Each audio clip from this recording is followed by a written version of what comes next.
Hello, I'm a floating head of painting, and I've come to teach you how to freehand a banner. Aren't you lucky?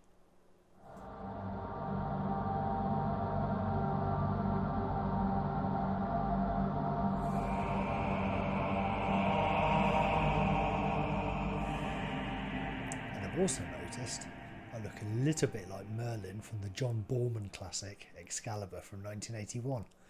So on that note, Analnathrak Uvespathad. If you haven't watched it, do yourself a favour, go and watch it now. Pause this, go and watch it, then come back. I'll still be here.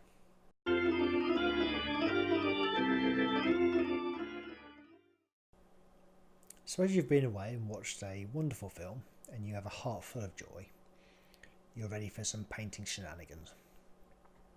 So as you may or may not know, over the last week, maybe just over a week, I've painted and then stripped and then repainted a banner for a Contemptor, which I have also painted, stripped and repainted due to hairs from my wonderful Malamute Pakak. And I did promise that I would do a video of the entire process of the freehand on the banner. And as such, I've filmed literally everything from the grey undercoat to the finished article. And as you can imagine, there's an obscene amount of video footage.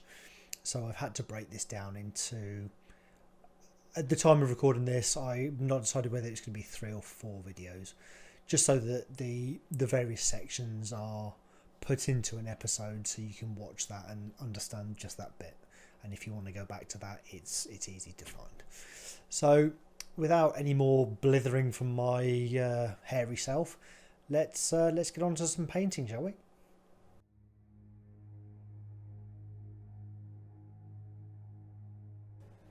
So before actually painting anything, I do a little draft sketch of what I intend to do.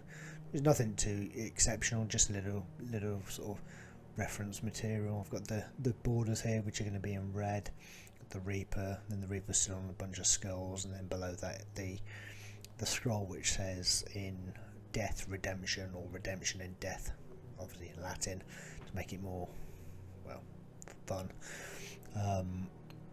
Now the reason I do this is so that I can put this to one side, and I've always got a point of reference for when I paint.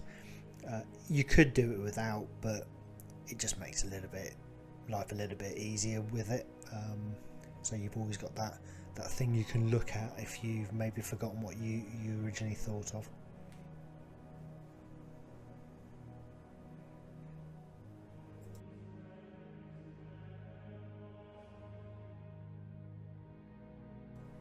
So I'll start off with a thin coat of Ashen blue, which is a blue-grey, and I roughly sketch out the area of what's going to be white.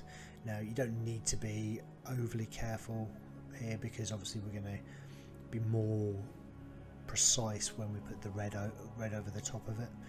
In fact, sometimes it may be worth just to feather those edges out slightly, and you'll see that later on when I'm actually doing the later coats, that I in fact do that, just so that there's no hard edge from the build-up of paint. Now I am painting this all in very, very thin coats, and a hairdryer is a must. You'll notice the brush is a fairly large brush that's been flattened out so that each brush stroke is covering a larger area, which also has the benefit of helping to disguise any brush strokes.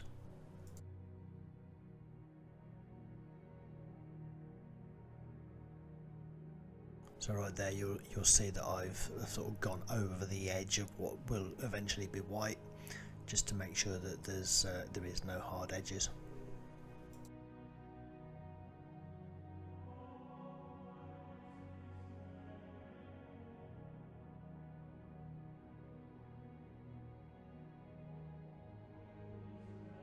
So the next coat is a mix of Snow Shadow and Ashen Blue, applied in a thin coat.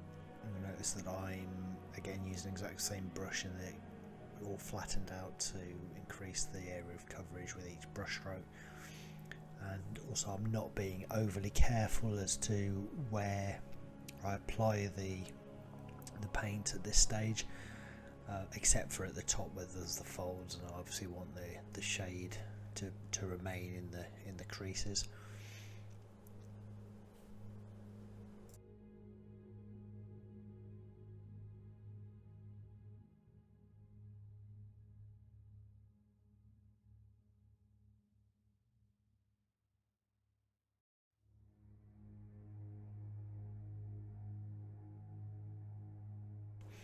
You'll notice that down under that bit is going to be in the dark, so I try to keep it a section of that area the full ashen blue without any sort of highlight on it.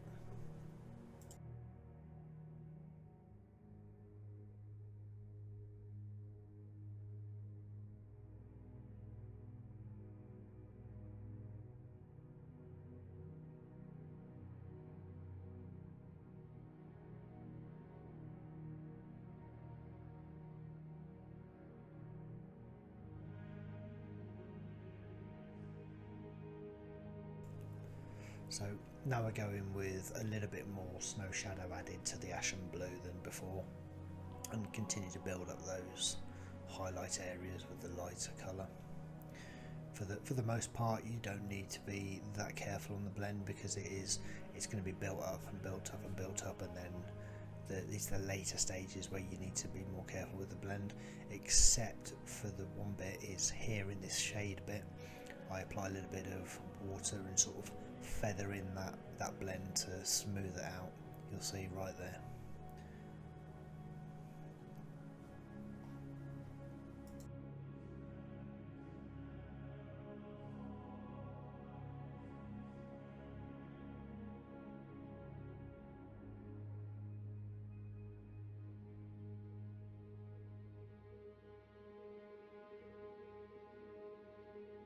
And you notice I sort of went over into the shade with that colour, but then took a wet brush and then feathered it out just so that I get that smoothness of blend.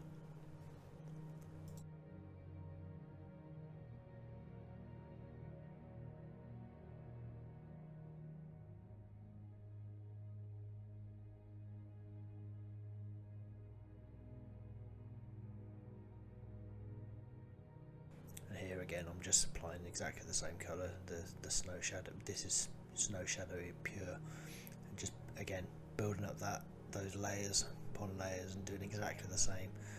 In certain areas, I'm using the wet brush to feather in the blend to make it nice and smooth.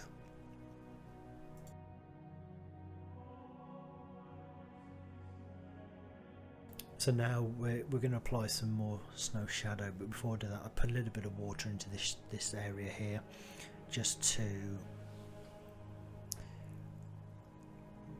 help the feathering of the paint I'm about to apply into that shaded area and make it a nice and smooth blend down there. At this stage we're applying straight snow shadow. The previous stages were quite thin, and this one is as well. However, due to the continuous build-up of this colour over the last few stages, it's beginning to become more opaque by virtue of the build-up of colour. So I'm now starting to refine those highlights to a point. So you'll notice these brush strokes are going towards that fold in the centre from both directions. And this just helps establish the highlight, which will then become more evident later on when we start applying whites, etc.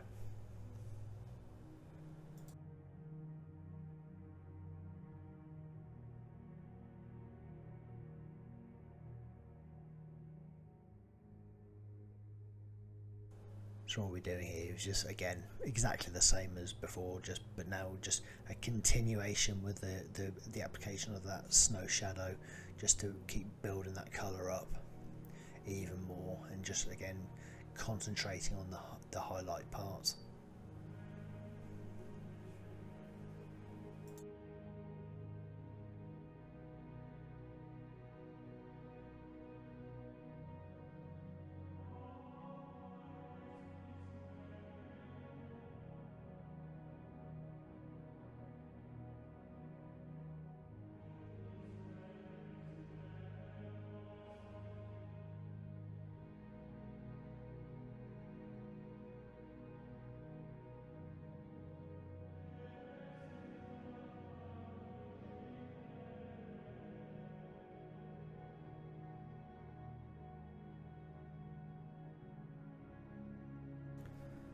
So now we're going to apply a mix of Ghost White and Snow Shadow, and it's essentially exactly the same as before, but obviously we're reducing the amount of paint we apply area wise, just building up those highlights. Again, you see that I've swapped to a thinner brush for doing this particular piece here, because obviously I want to be quite careful around those folds. So you'll notice here that I am covering the entire banner with water to help me with the feathering once I've applied the paint, and to make that blend pretty much seamless.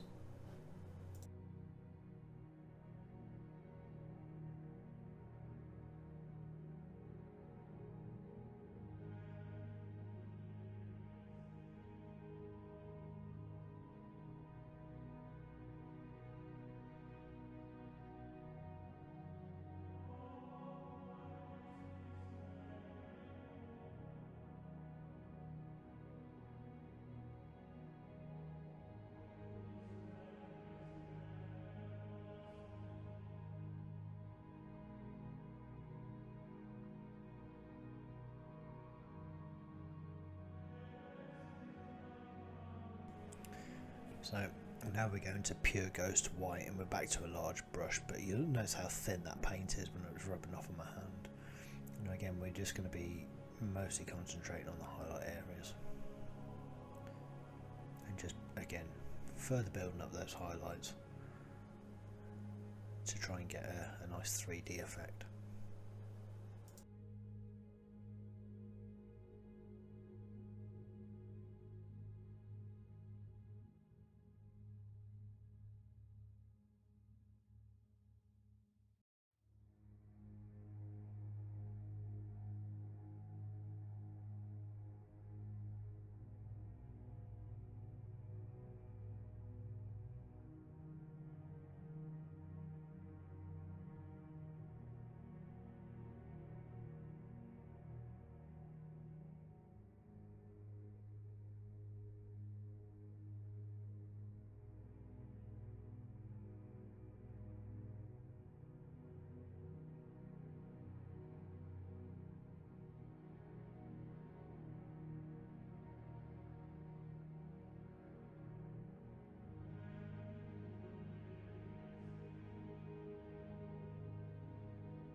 So now I'm continuing to build up those highlights, again brush strokes towards the pinnacle, and I will be putting the brush into the water to then feather out the blends, make them smooth. You can do this with two brushes. You have one that's predominantly for the use with the water to do the feathering, and the other one is for applying the paint. Obviously this is called two brush blending, but I do the same thing with one brush, but it just means you've got to be really fast, and if you hesitate at all and the paint dries, or if you're in hot weather and the paint dries and you do it over a slightly dried paint, you will ruin everything you've done. So I would always suggest that you do it with the two brushes. I am blessed in the fact that I live in quite a cool climate, and don't have to worry about the paint drying so fast.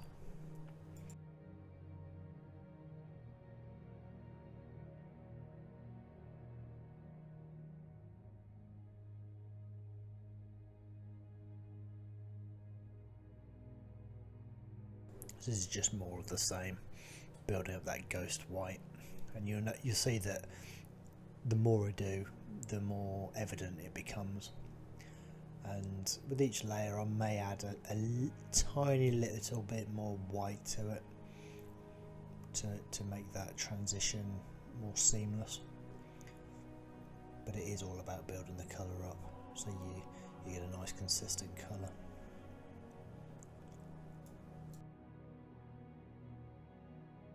So here I'm going to concentrate a little bit around that shaded area and sort of just start to feather in those colours.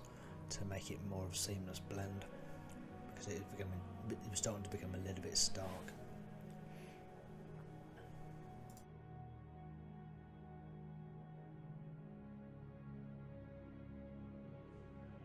So now we're adding a very thin coat of white, and using exactly the same principle that's been used before, a mixture of wet blending and feathering,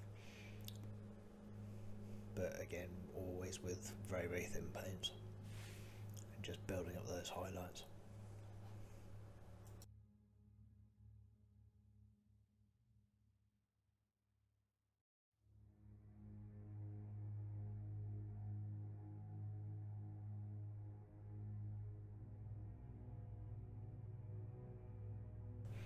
You notice I'm pretty much only now hitting the raised parts of the banner and areas where I want the light.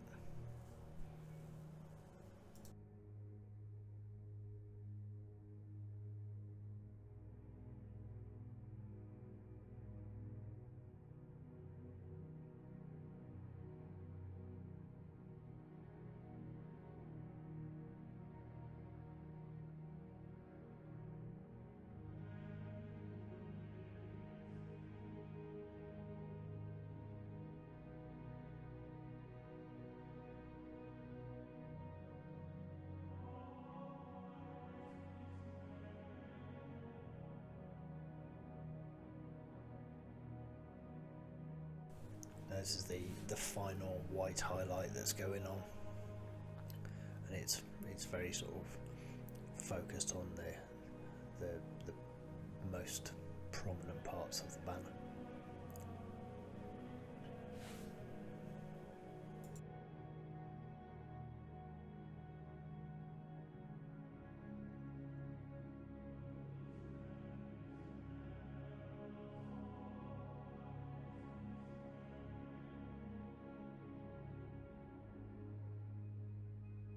So now I apply a little bit of the Ashen blue in extremely fine glazes into the shaded areas, and some very fine layers of white as well over a slightly larger area than before, just to help almost act as a filter in order to help draw those previous layers together.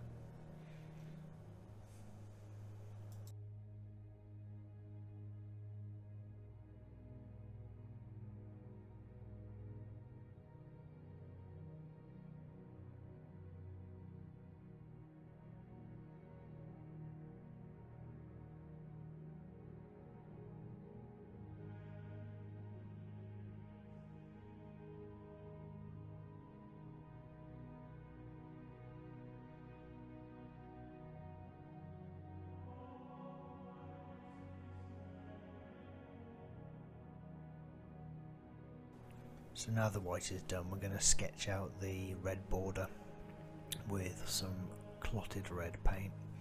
You need to be really careful here, you don't want to have to redo any of the white you've done before. You notice that I draw the line down from the top and then the little cross section line, and then repeat that the other side, sketching out the shape first and then filling it in with a larger brush.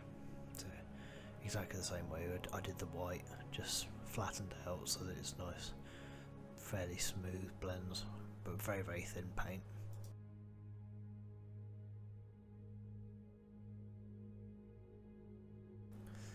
So now I'm going to sketch out the checks. So I'll start off with a line below the one border, just to give that halfway point for the top and the bottom line of checks, and then repeat it on the other side.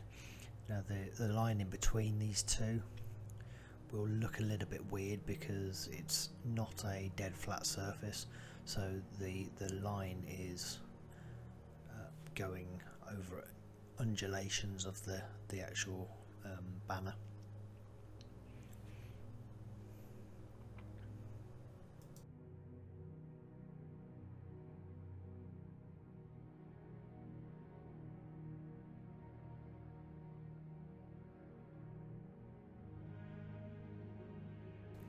Now Once that line's done, we need to start drawing in the actual boxes to make the checks themselves.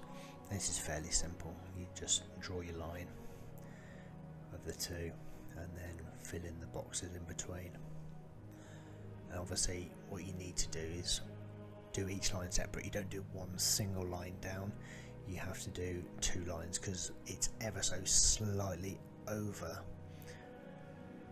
so that it's not if you did a direct line, the one set of boxes, the white ones in this case, would be smaller than the red ones.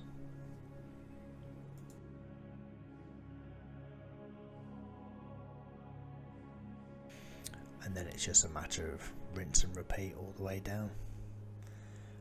Obviously here you'll notice that you have to be quite careful when you're painting the ones on the top, because there is no line that you're painting up to. You need to have a mental line drawn along that top, or you could maybe use a little bit of masking tape to almost, I'd say it's not cheating, but it's an easy way to do it. I tend not to do it just in case it takes any of the paint off, and I don't necessarily need it. I can do it just in my mind's eye.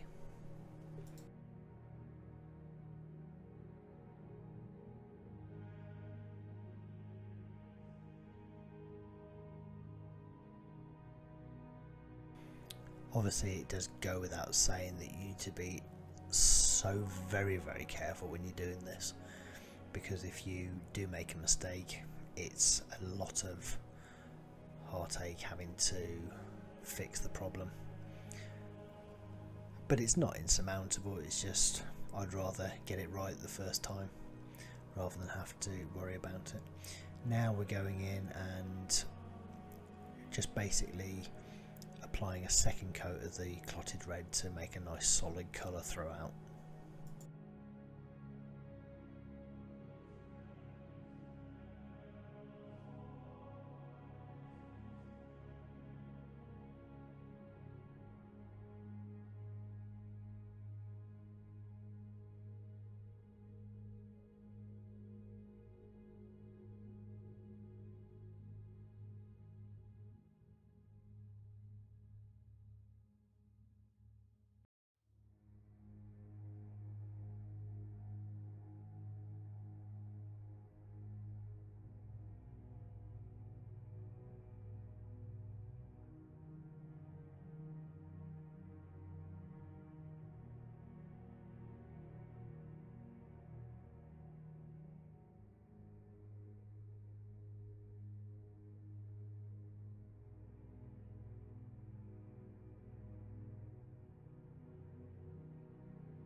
So now we've got a nice flat base coat of Clotted Red. We're going to do a 50-50 mix of Clotted Red and Fire Red and start to build up those colours. You notice that I don't highlight any of the checks or the bottom half of the border in that bottom right hand corner of the banner, because we want that to remain nice and shaded.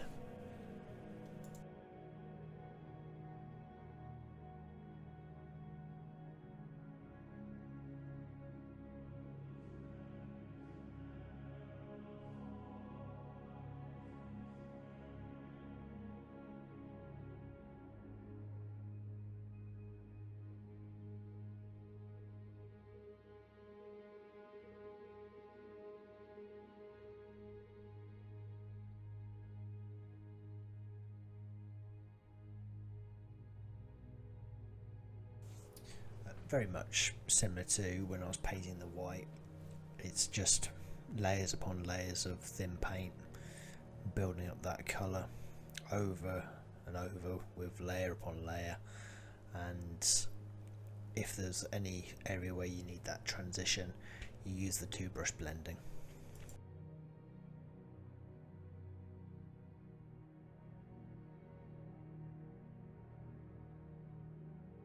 So now with pure Fire Red, we're going to further build up those highlights, and again we're going to not paint anything really into those shaded areas, because we're trying to establish that corner as being obviously naturally in shade.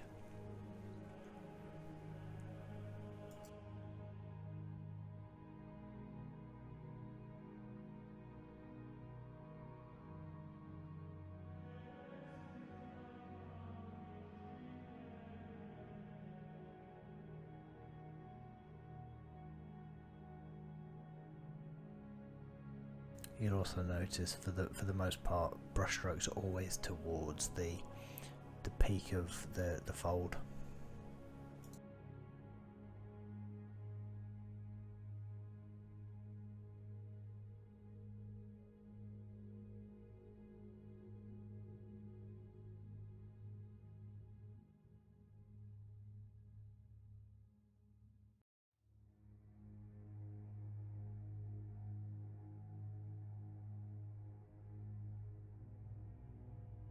Again, you notice I switched to the large brush for doing those big sidebars, just to make life a little bit easier when you're applying the paint to a larger area.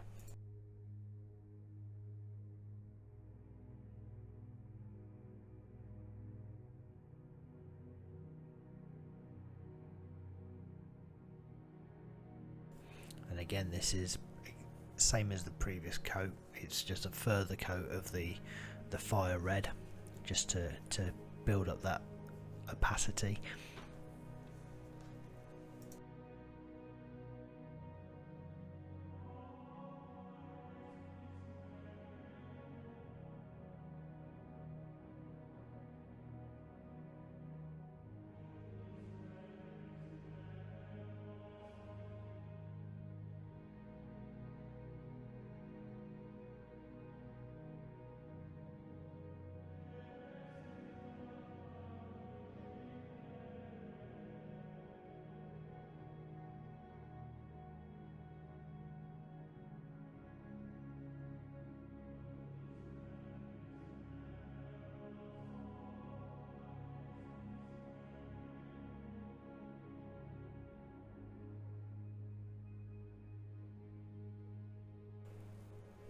And again, back to the big brush to paint those sidebars, just to make the brush strokes that little bit less detectable.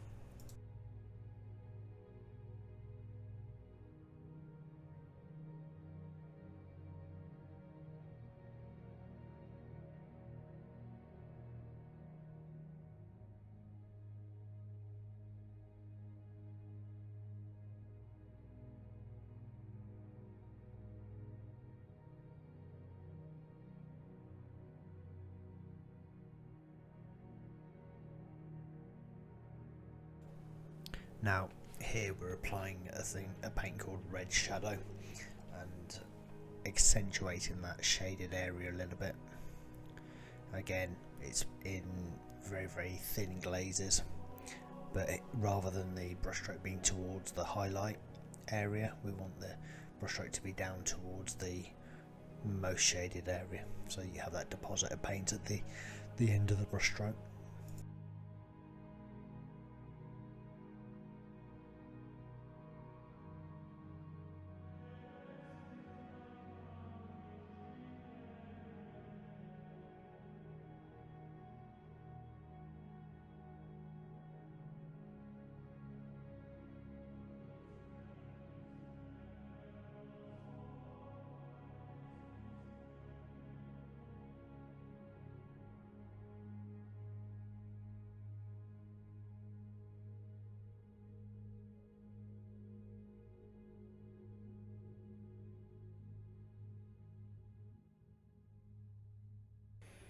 And here I'm applying the red shadow into the recessed areas in the folds at the top of the banner.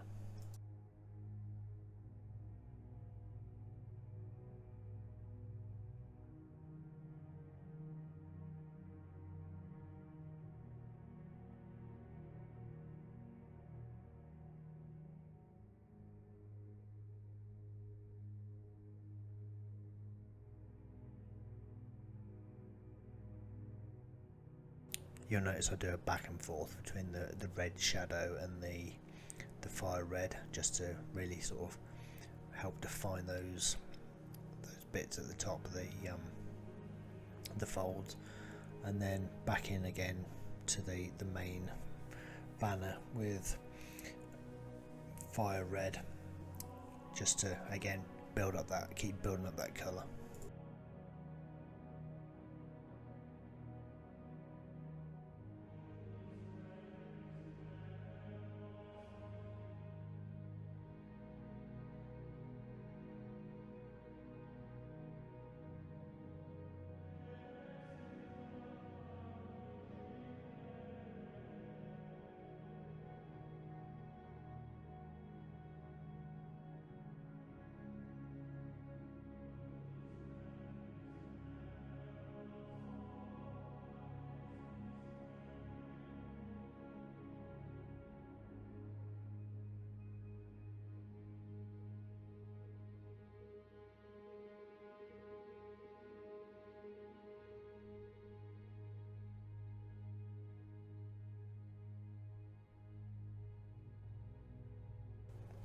Now I've added a little bit of Buckskin Pale to the Fire Red, which makes a sort of pinky colour, and I'm now applying that to the folds in order to help define them further.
Followed by pretty much pure Buckskin Pale in order to again just further increase that highlight.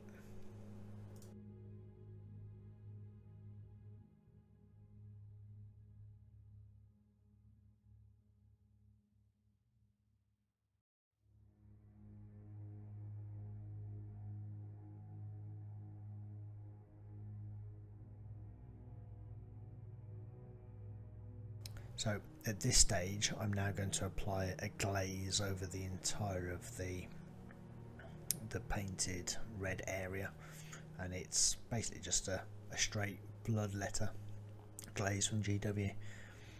Again, we're back to the big brush, and it's as simple as a glaze, just adding a filter layer over all of it in order to help tie it all in. I find the Bloodletter glaze to be an amazing way of getting a really vibrant red.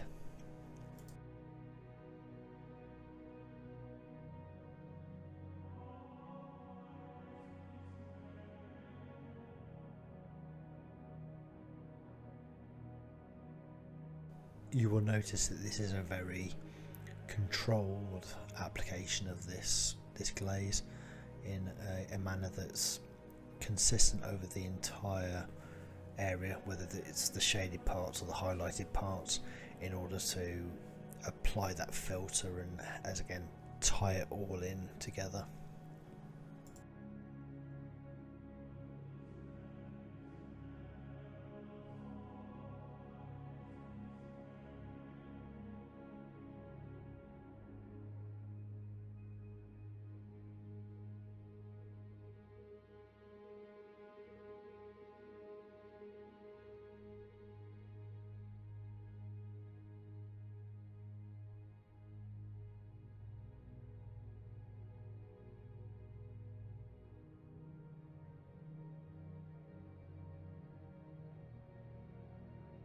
So here I'm just doing a little bit of tidy up with the white over areas where I've got a tiny bit of the glaze onto the white area, but then also applying a little bit more white to the raised areas. Now the red's gone down, it just helped. I just need to adjust those values in the white, and then there's a second coat of the Bloodletter applied.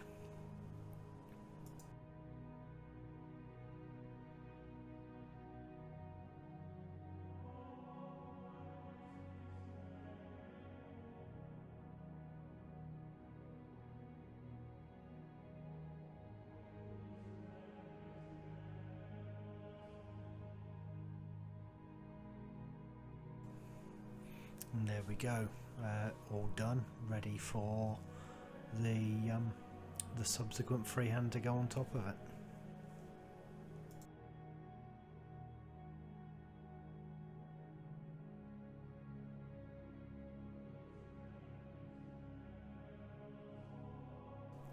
So what that's done is it's provided me with a solid foundation from which to then build the rest of the freehand.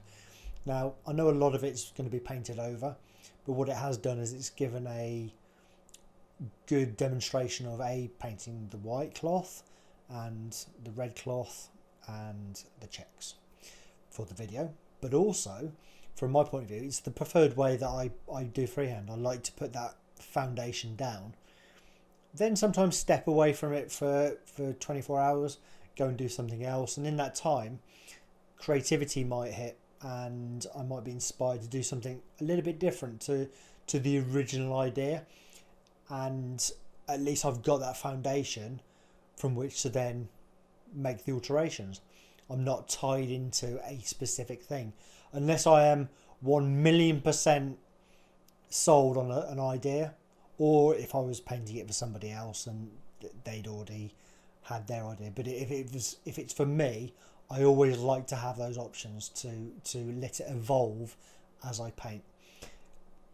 It's totally up to you. If you wanted to do it that way, you could block out the shape of the other things you're going to do, and then just paint the bits that will be showing. It's very much a subjective thing.